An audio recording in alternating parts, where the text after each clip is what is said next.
friends, I'm here with my channel Solving Questions with Gauri Ma'am.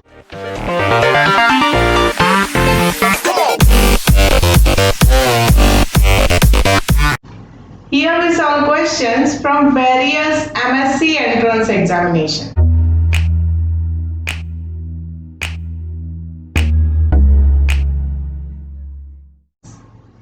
So let's have a question for today's video. The question for today's video is from TIFR GS exam. The year is 2018. The question is from cell biology section. Let's see what is the question. End-linked glycosylation in proteins of eukaryotes is initiated in the question is asked about end-linked glycosylation. Options are lumen of the endoplasmic reticulum, lumen of Golgi apparatus, inside the nucleus, within endosomes. So let's see what is the answer for this question. Yes, discussing with each and every option given in a question.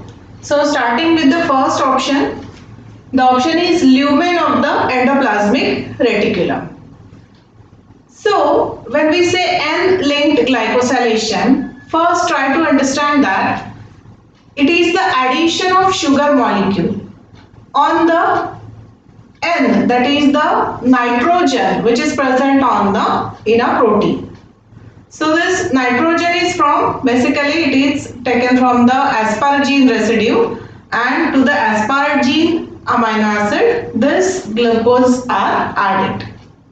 Okay, so here this preformed oligosaccharide is added. Initially the oligosaccharide is prepared, it is attached with a dolicol. Here this dolicol acts as a carrier, and then that oligosaccharide get added to the protein, and where at the asparagine amino acid. This structure of this oligosaccharide is fixed. It is having 3 glucose, 9 mannose and 2N acetyl glucosamine. This is a fixed structure of this end-linked oligosaccharide, which is same in a plant, animal as well as in a single cell eukaryotes also. This is the structure, and this takes place in a endoplasmic reticulum. So the answer, we have got the answer here itself. Still, as always, we move to further options to understand what are the other options. The second option is in the lumen of the Golgi complex. So in lumen of the Golgi complex, O-linked glycosylation takes place. Remember this, O-linked glycosylation takes place on the serine threonine residue. See, there is a presence of OH group in the side chain of serine or threonine. So that is used to link the glucose or sugar to that particular protein. And in case of end-linked glycosylation, the NH2 group which is present on the side chain of the asparagine residue, that is used. Okay. So in case of Golgi complex, O-linked glycosylation takes place.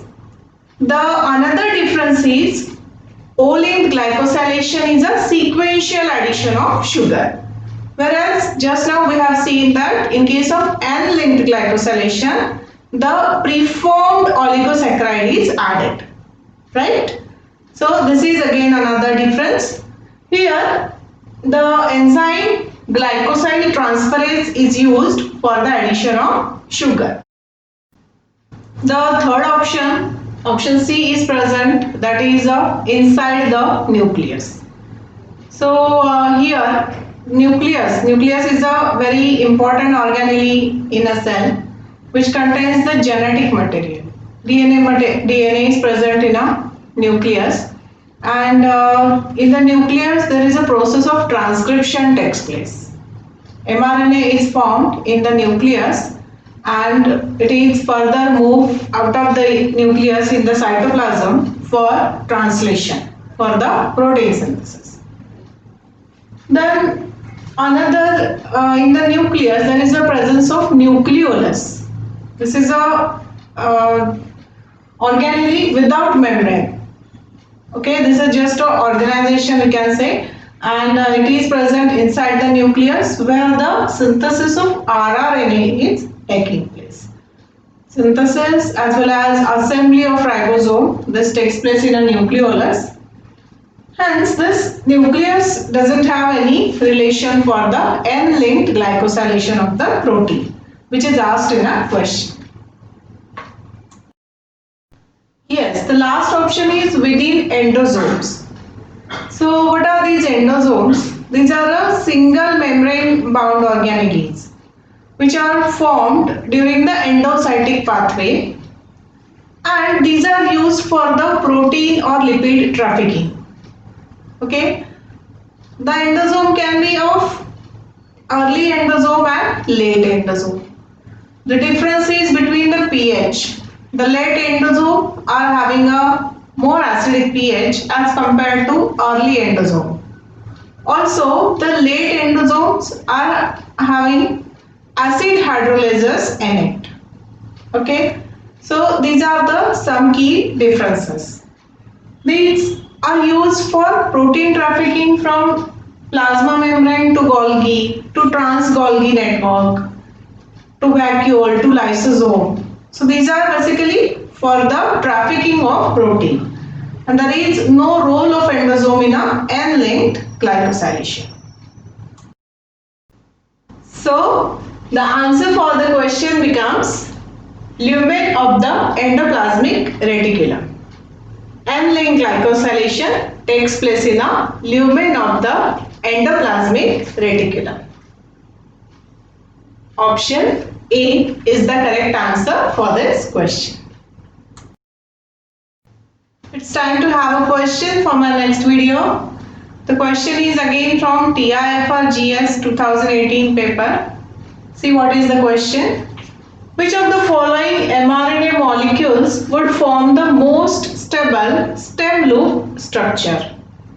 The nucleotide combinations are given 5' and 3'.